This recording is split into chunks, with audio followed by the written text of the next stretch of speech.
Bom, pessoal, vamos lá para mais uma questão aqui da prova do Exame de Suficiência 2021.2. Eu estou aqui com a prova branca e essa é a questão 01, tá?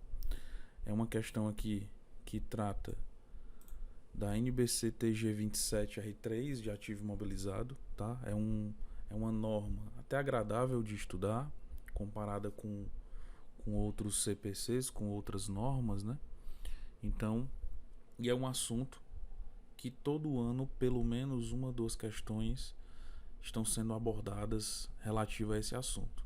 Então acompanhe aqui o vídeo, eu vou dar uma lida no enunciado, dando algumas explicações teóricas e depois eu parto para o Excel para demonstrar aí o cálculo, tá? Vamos lá. Determinada indústria financiou a aquisição de uma máquina no valor de R$ 550 mil. Então, a princípio, esse é o valor do bem, né? O valor do custo do bem. Quanto é que custou para a empresa? R$ 550 mil. Independentemente se a empresa pagou ou não, esse valor ele vai para o imobilizado, né? São aqueles bens corpóreos, né? Com vida útil maior que 1 ano, que vão trazer benefício futuro e que, obviamente, ele não esteja disponível para venda, que não tem essa habitualidade, né? Senão aí estaríamos falando de mercadoria, tá? O pagamento será realizado em 48 prestações mensais e consecutivas de 14 mil.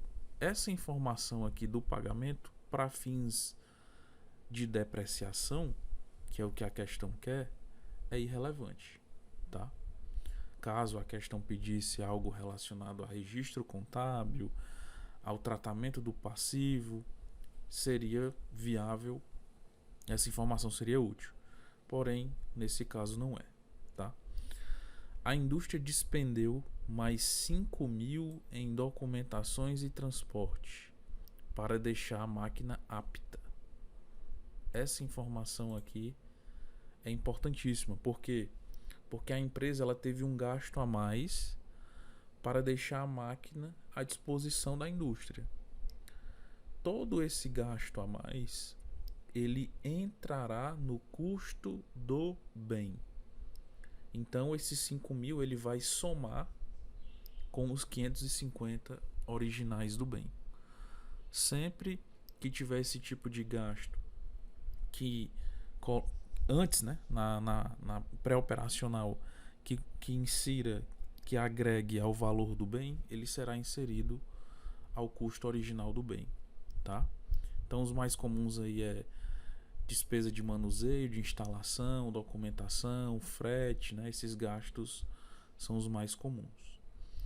Estima utilizar a máquina durante 8 anos. Isso aqui é o que?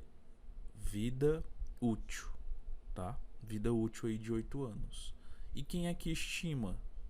A indústria, tá? Então já eu volto a falar sobre isso aqui. Vendendo-se após este período por 70 mil. O que é esse 70 mil? É o valor residual.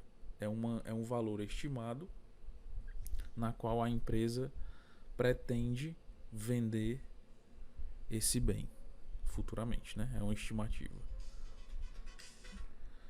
Segundo os dados do fabricante, esta máquina tem capacidade produtiva de 500 mil unidades, guarda essa informação, e sua vida útil é de 15 anos. Opa, professor, peraí. Você disse que aqui a vida útil era de 8, agora é de 15. Então qual é a que eu sigo? Sempre, de acordo com a norma contábil, quem determina, quem estima a vida útil dos bens é a própria empresa. Não é o fabricante, não é a Receita Federal, não é o contador, é a própria empresa, tá? Obviamente, isso tem que estar claro lá nas notas explicativas e tudo na contabilidade, lembre-se, tem que ter comprovação, né? Logo, essa informação aqui de 15 anos, ela é irrelevante. Na verdade, a banca inseriu essa informação talvez para confundir o aluno, né? Outra informação que não vai ser utilizada: os gastos de manutenção. Por quê, professor? Mas não tem esse gasto aqui de 5 mil que somou com de 550? Por que é que o de 6 mil não vai entrar? Porque a máquina já está em funcionamento. E essa manutenção, ela é uma despesa operacional, tá? Após o início de sua utilização, então essa máquina começou a ser utilizada na metade do ano, né? No segundo semestre de 2020, e ela produziu 58 mil unidades. Então perceba que a questão ela trata tanto das unidades produzidas quanto do método das cotas constantes ou método linear. Então o aluno aqui, além de todas essas informações que eu comentei, ele tem que lembrar como é que calcula, né? Tanto via unidades produzidas quanto via método das cotas constantes ou método linear. O outro método possível de se calcular a depreciação do período é o método da soma dos dígitos, né? Que também é uma das opções, mas a questão não abordou esse tipo de método. Essa questão, pessoal, ela foi anulada, né? Aqui, ó, tá incorreto, não é 2019, deveria ser 2020, tá?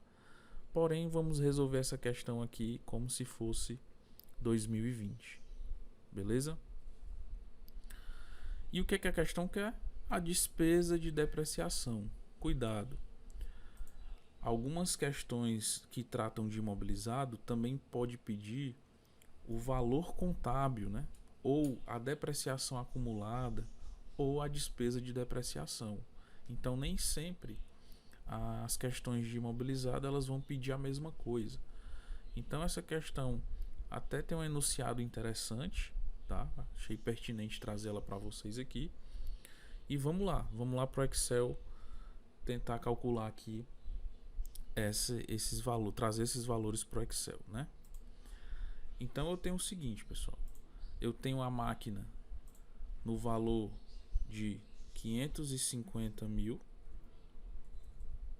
mais os 5 mil de gastos adicionais antes da instalação, né? Antes de deixar a máquina à disposição. Eu tenho uma vida útil de 8 anos e eu tenho um valor residual de 70 mil. Beleza? Eu tenho um valor residual de 70 mil. Qual é o valor depreciável?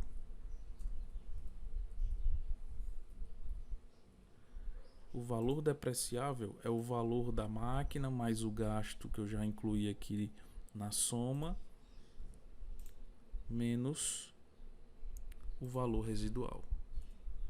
Então, essa informação é importantíssima. Valor depreciável, 485 mil. Agora que eu tenho o valor depreciável, eu posso calcular o valor da minha depreciação, né? Depreciação do período. Beleza? Então aqui eu tenho 8 anos de vida útil. Então vamos lá.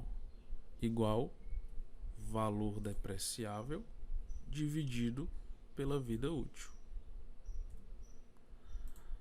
Esse valor aqui é o valor anual, né?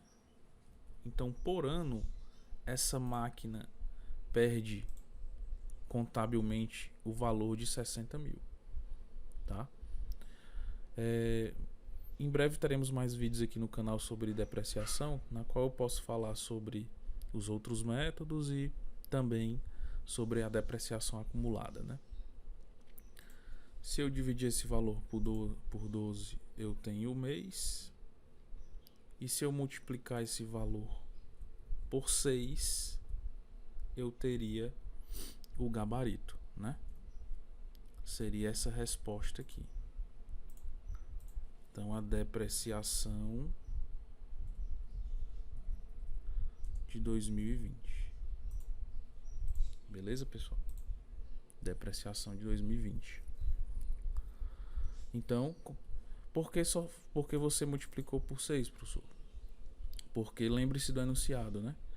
A máquina começou em julho. Então, julho, agosto, setembro, outubro, novembro e dezembro são 6 meses em 2020 de depreciação.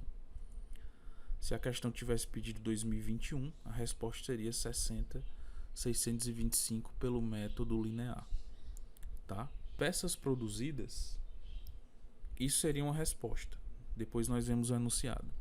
Peças produzidas, de acordo com o enunciado, foram 58 mil unidades, né? E a capacidade da empresa no período é 500 mil. E aí eu encontro uma razão aqui, né? Vamos fazer uma razão em termos percentuais. 58 mil dividido por 500 mil, eu tenho aqui 12%. Qual é o valor depreciável? É o mesmo do método linear, 485 mil. É o mesmo do método linear, 485 mil. Beleza? E aí agora eu posso encontrar a minha depreciação pelas unidades produzidas, né? Basta eu multiplicar 485 mil vezes 12%, eu teria aqui 56.260. Beleza? Existe essa resposta, né? 56.260, mas essa questão ela foi anulada por conta aqui do 2019. Beleza? Pessoal, se tiver dúvida, comenta aí embaixo, tá? Me siga nas redes sociais, tanto no Instagram, página no Facebook, e aqui cogite se inscrever aqui no canal para ajudar a fortalecer o trabalho da gente, beleza? Muito obrigado e até o próximo vídeo. Um abraço.